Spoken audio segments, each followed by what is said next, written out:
Minha namorada e eu recentemente nos mudamos para nossa casa nova. Honestamente, é a casa com a qual sonhávamos, o lugar perfeito para nós. Temos uma gata chamada Bella, que resgatamos juntos, então tudo parecia perfeito quando nos mudamos. A única desvantagem no início foi a casa à nossa direita. Ela parecia abandonada, pois o dono havia começado a reforma, mas nunca a terminou. O layout da casa é tal que, à nossa direita, há um espaço para a entrada do nosso jardim de trás. E ao lado disso está a entrada do jardim de trás da casa abandonada. Não há cerca separando os dois, pois o proprietário a removeu para instalar uma nova, mas nunca concluiu o trabalho. Deixando os dois jardins de trás com acesso aberto. Atrás da casa abandonada, há outra propriedade separada por uma cerca. Pelo que podíamos ver, vários jovens moravam lá. Ocasionalmente, quando voltávamos para casa, os víamos atravessando o jardim de trás do vizinho para chegar à rua. Não pensamos muito nisso no começo. Talvez eles conhecessem o dono e tivessem permissão. Avançando para nossa primeira noite na nova casa. Estávamos sentados no jardim de trás, aproveitando o espaço, e olhamos para as casas atrás de nós só por curiosidade. Foi quando percebemos um homem nos olhando fixamente da janela. Ele não estava tentando se esconder, ficou bem óbvio. Não havia expressão em seu rosto, e o quarto estava escuro, o que tornou tudo ainda mais perturbador. Achamos que ele estava apenas curioso sobre seus novos vizinhos, mas depois de meia hora daquela expressão vazia, decidimos entrar. Os próximos dias foram normais. Eu fui trabalhar, e minha noiva continuou desembalando. Uma noite decidimos sentar no jardim novamente. Estava escuro, mas gostávamos de olhar as estrelas e ter conversas profundas, até que ouvimos a cerca improvisada de madeira sendo movida. 3 homens apareceram, parados ali, nos olhando. "Está tudo bem?" Perguntei, sabendo que não iriam embora a menos que eu dissesse algo. O mais jovem, por volta de 29 anos, estava segurando uma grande bolsa e não tínhamos ideia do que havia dentro. Ele nos ofereceu algumas pastilhas de detergente roubadas, que recusamos. Fiz uma piada sobre isso, porque a situação estava tão desconfortável. Ele sorriu e disse, ok, e então eles foram embora. O que me impressionou foi como eles simplesmente entraram em nosso jardim sem dizer nada, como se tivessem todo o direito de estar ali. Voltamos para dentro pensando que fosse algo isolado, mas tudo começou a piorar a partir daí. Eles começaram a entrar em nosso jardim com mais frequência e agir de maneira claramente intimidatória. Eles entravam na casa ao lado levantando a cerca que separava os jardins de trás e caminhando por ela. Eu esqueci de mencionar.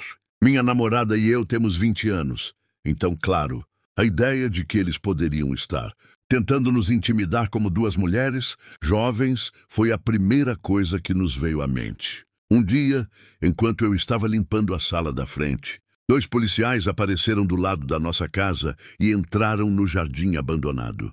Eles levantaram a cerca e olharam por alguns minutos antes de sair sem dizer nada. Achei estranho, mas continuei com meu dia, supondo que talvez as pessoas ao lado estivessem causando problemas. Alguns dias depois, os policiais bateram à nossa porta. Eles explicaram que a casa atrás de nós agora estava vaga.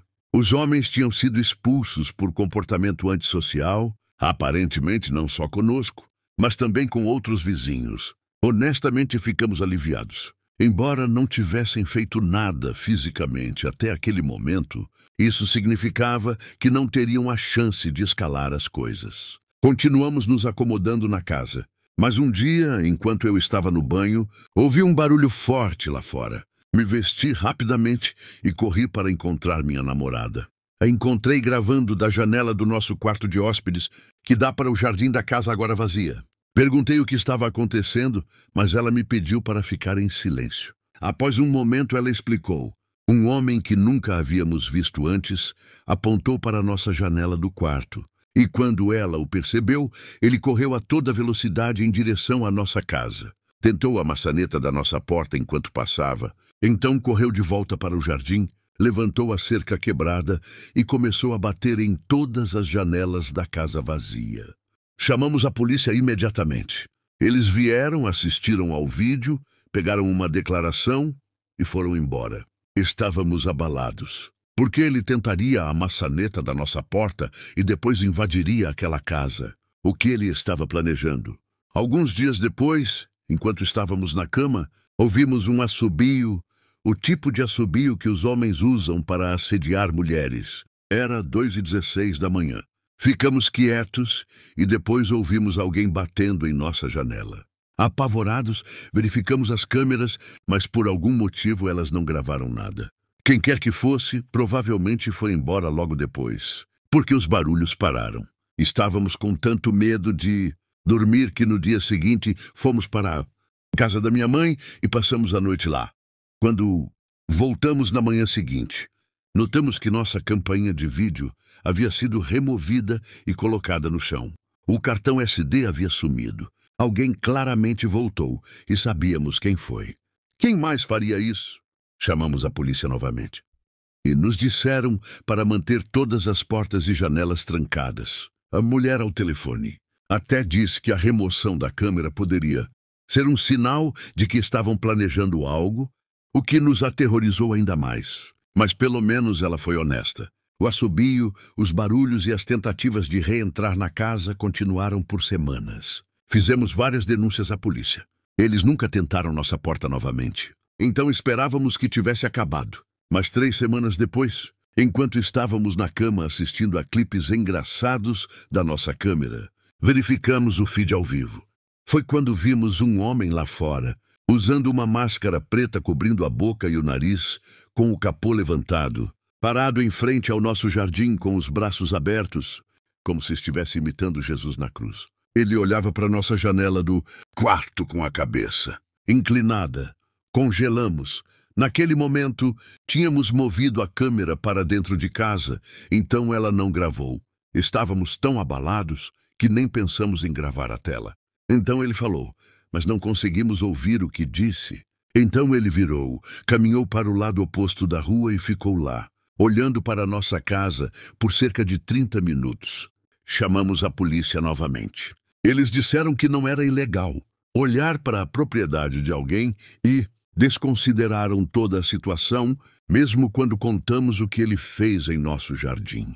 Fizeram-nos sentir como se estivéssemos exagerando.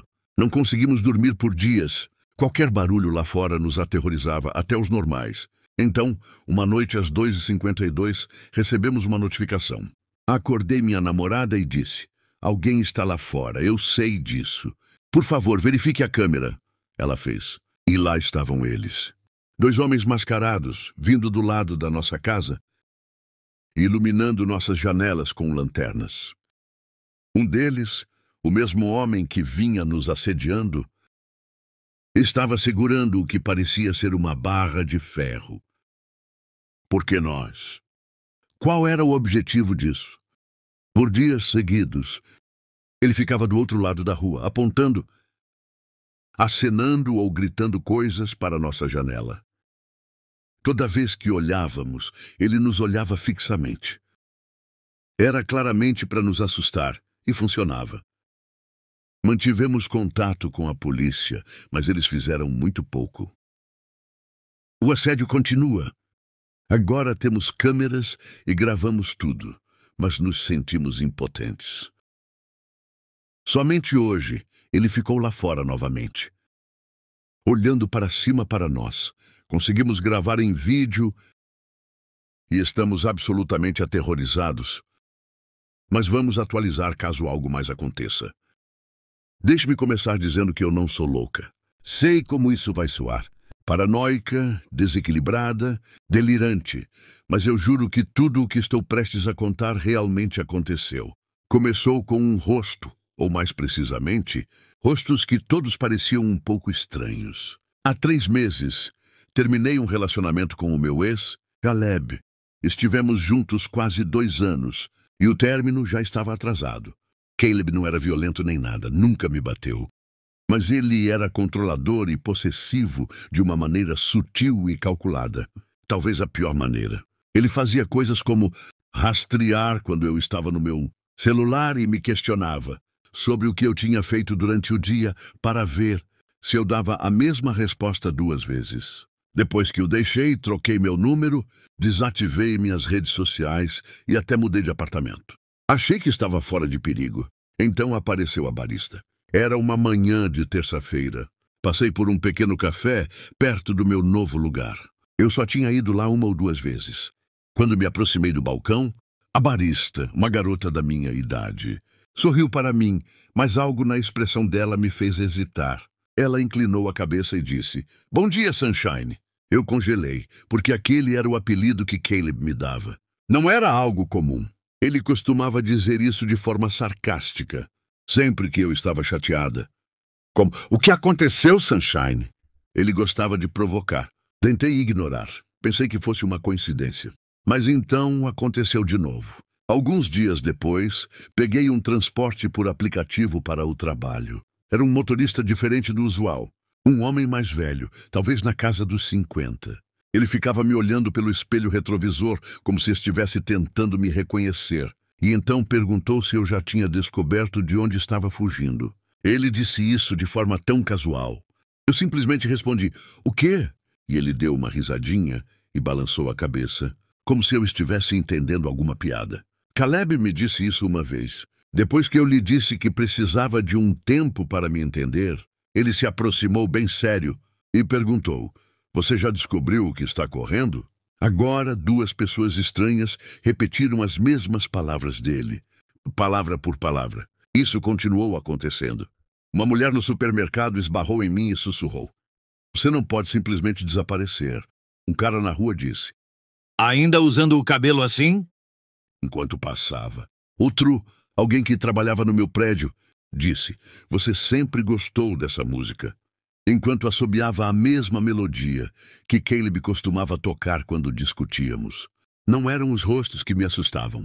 Era o jeito que eles me olhavam, como se me conhecessem, ou pelo menos achassem que me conheciam. Todos tinham rostos diferentes, mas seus olhos tinham a mesma expressão. Comecei a achar que estava ficando louca. Quero dizer, o que mais poderia explicar isso? Então fiz algo de que não me orgulho. Entrei em contato com Caleb, não diretamente. Enviei uma mensagem para a irmã dele. Pedi que ela dissesse a ele para parar. Eu imaginei que talvez ele tivesse contratado um detetive particular. Talvez estivesse me vigiando ou puxando os fios, contando coisas sobre mim. Eu só queria que parasse. Ela respondeu no dia seguinte dizendo, "Não sei do que você está falando. Caleb está na reabilitação. Ele está lá há 6 semanas sem celular." Eu não acreditei nela. Achei que ela estava tentando proteger ele. Até que vi uma foto que ela postou no Facebook. Uma semana depois, dele pálido e com aparência abatida, segurando uma daquelas fichas de um dia só de sobriedade. Então não poderia ser Caleb. Ou pelo menos não diretamente. Eu não conseguia tirar da cabeça a sensação de que essas pessoas sabiam coisas que não deveriam saber. Uma noite, fiquei até tarde no trabalho. Não queria ir para casa, porque meu apartamento não parecia seguro mais. Não que algo de ruim tenha acontecido dentro dele. Eu só não gostava de ficar sozinha. Por volta das 22 horas, finalmente decidi ir para casa. Andei os 10 minutos até meu apartamento, com a cabeça baixa, fones de ouvido, mas sem música tocando. Algo que aprendi a fazer, para ainda poder ouvir se alguém estivesse me seguindo. Quando virei a esquina para minha rua, vi alguém sentado no degrau do prédio em frente ao meu. Um jovem com o capô levantado, com a cabeça baixa. Quase o ignorei, até que ele falou. Ele disse, "Frio hoje, hein, Sunshine?" Eu parei de andar. Ele não me olhou, apenas olhava para a calçada, como se estivesse lendo algo nela. Eu passei por ele lentamente e não disse uma palavra. Quando cheguei no meu prédio, subi e tranquei todas as trancas da porta. Fiquei sentada no sofá por horas, ouvindo nada. Eventualmente adormeci. Na manhã seguinte acordei e encontrei meu tapete de entrada virado. Isso pode não parecer grande coisa, mas eu moro sozinha. E a porta do meu apartamento fica no último andar. Você não passa por lá acidentalmente. O lado de baixo do meu tapete tinha algo rabiscado com caneta. Dizia, "Você pode mudar seu rosto também, se quiser, mas ainda vou te reconhecer." Eu não sabia o que significava, mas ainda assim vomitei. Naquele dia, reservei um hotel para o final de semana. Saí do meu apartamento sem levar nada. Não me sentia segura nem para pegar roupas, só precisava estar em um lugar lotado. O recepcionista do hotel me deu um quarto no quarto andar. Era pequeno, silencioso e um pouco abafado, mas parecia seguro. Mas só até por volta das 2 da manhã, quando alguém bateu na minha porta. Foram 3 batidas lentas. Eu me sentei na cama e esperei. Eles bateram novamente, eventualmente. Olhei pelo olho mágico e era uma mulher, talvez na casa dos 40 anos. O rosto dela estava totalmente vazio e sem expressão. Ela apenas olhava fixamente para a porta. Não disse nada, então eu não fiz nenhum som, e eventualmente ela se foi. Foi uma das coisas mais perturbadoras que já vi. Na manhã seguinte, perguntei na recepção se alguém tinha ido até o meu quarto. Eles disseram que ninguém deveria ter subido lá, especialmente tão tarde. Todos os quartos no meu andar estavam vazios. Foi quando caiu a ficha. Essas pessoas não eram aleatórias. Elas estavam sendo enviadas e alimentadas com meus dados. Elas receberam frases que Caleb usava. Mas se não fosse Caleb, quem faria isso e por quê? Pensei sobre Caleb na reabilitação, sobre a obsessão dele com controle e como garantir que eu nunca estivesse completamente fora da vida dele. Ele não precisava ser o que estava batendo na porta. Ele só precisava enviar outros para fazer isso. Então comecei a procurar mais e me lembrei de uma conversa que tive com ele meses antes do término.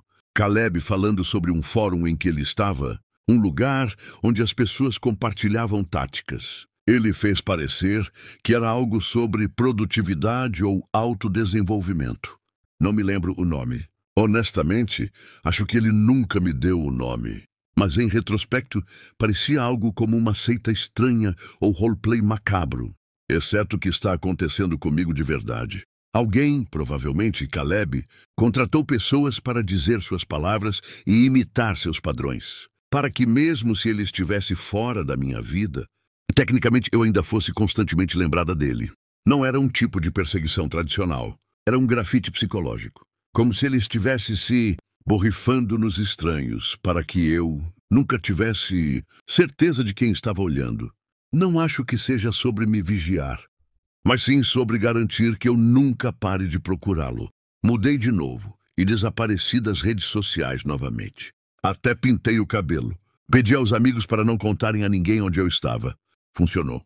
Até semana passada. Eu estava voltando para casa da livraria e uma mulher passou por mim na rua e disse, ainda se escondendo atrás dos livros, Sunshine.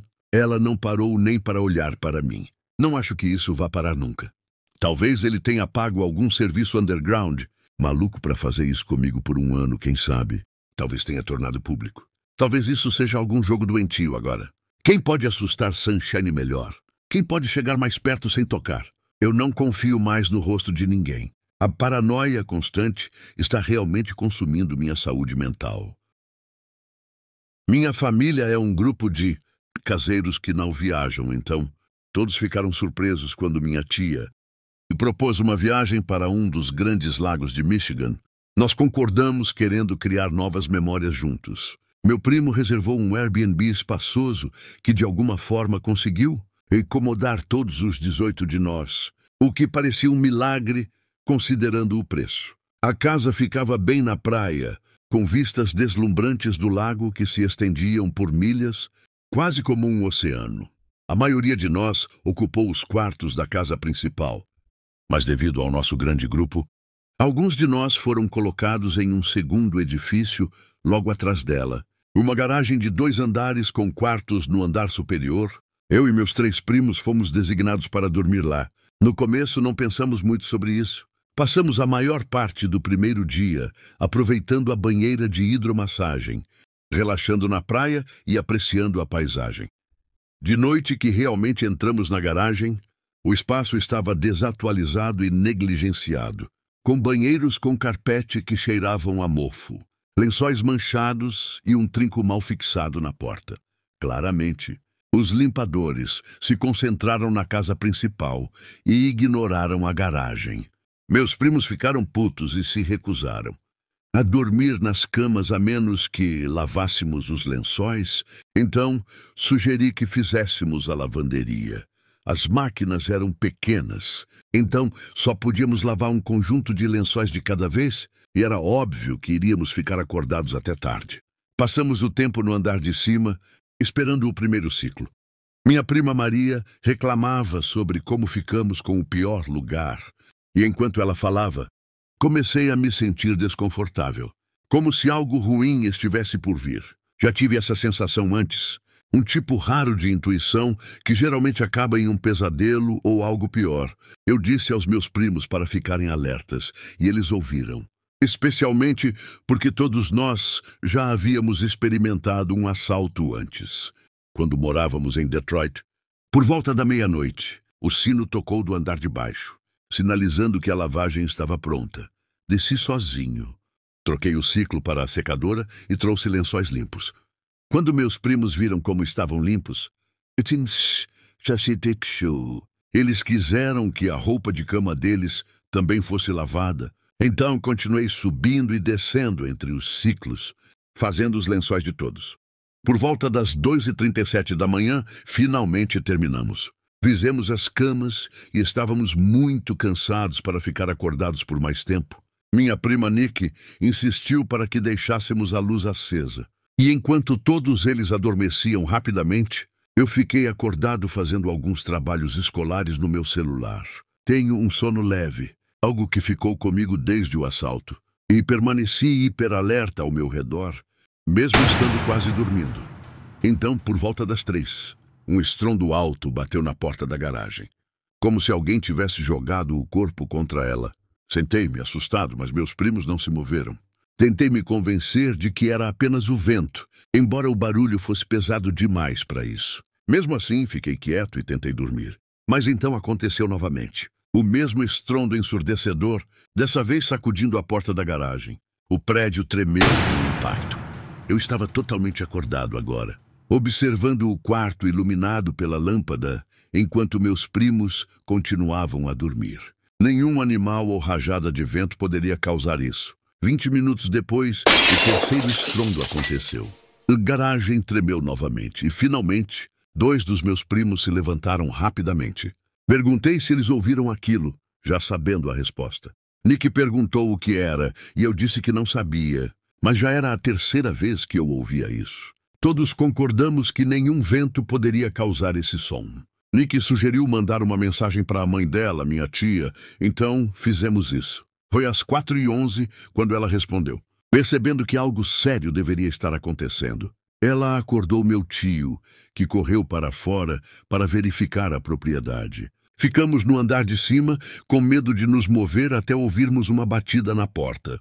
Era meu tio na porta, e quando abrimos, vimos ele ali com meu pai e alguns de nossos primos mais velhos. Foi aí que eu soube que a coisa era séria. Não havia vento, ninguém estava brincando. Meu tio nos disse para pegarmos nossas coisas e irmos para a casa principal. Então ele falou que havia alguém na propriedade, e foi aí que meu coração afundou. Joguei tudo na minha mala, e todos nós corremos para fora da garagem. Quando chegamos à casa principal, a maioria da família acordou com o barulho e a confusão. Sentamos na sala de estar, tentando entender tudo. Eu contei sobre os 2 primeiros estrondos altos, e meus primos confirmaram o terceiro. Minha tia explicou que quando meu tio foi investigar, ela o seguiu.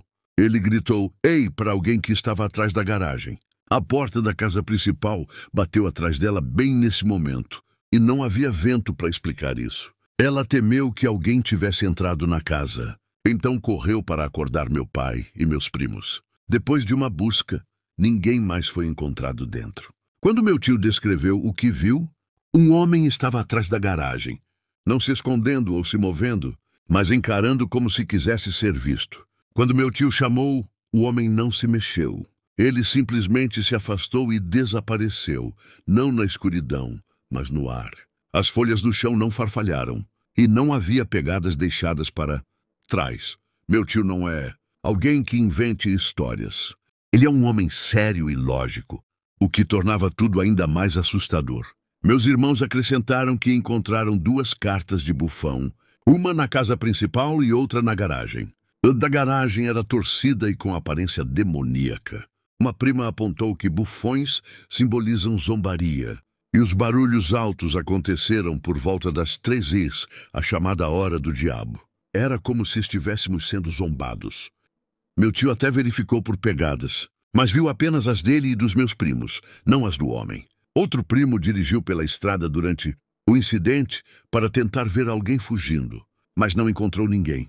Naquele dia, ninguém voltou para a garagem. Nos apertamos na casa principal, no chão, nos sofás, onde houvesse espaço. Minha mãe cedeu sua cama para que pudéssemos dormir mais confortavelmente. Na segunda noite, ela dormiu em um sofá, perto das grandes janelas, e acordou por volta das 4h com passos na varanda.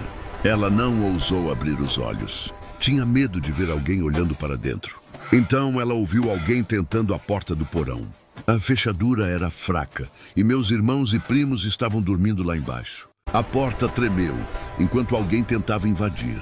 Minha mãe correu para o porão, mas quando chegou à entrada de frente para a praia, ninguém estava lá. E todos os meninos ainda dormiam profundamente. Essa foi nossa última noite. Embora tivéssemos planejado ficar até terça-feira, fomos embora na segunda mesmo. No caminho de volta, não conseguimos parar de falar sobre o que aconteceu. Quando minha mãe soube que eu estava indo para baixo sozinho durante a lavanderia, ela teorizou que alguém poderia estar me observando e pensou que eu estava sozinho na garagem. O tempo entre minha última ida para baixo e nós termos ido dormir coincidiu muito bem com os sons das batidas. Começaram a surgir teorias. Alguns de nós pensaram que era um vizinho tentando nos assustar. Outros acreditaram que havia algo paranormal, especialmente por causa das cartas de bufão.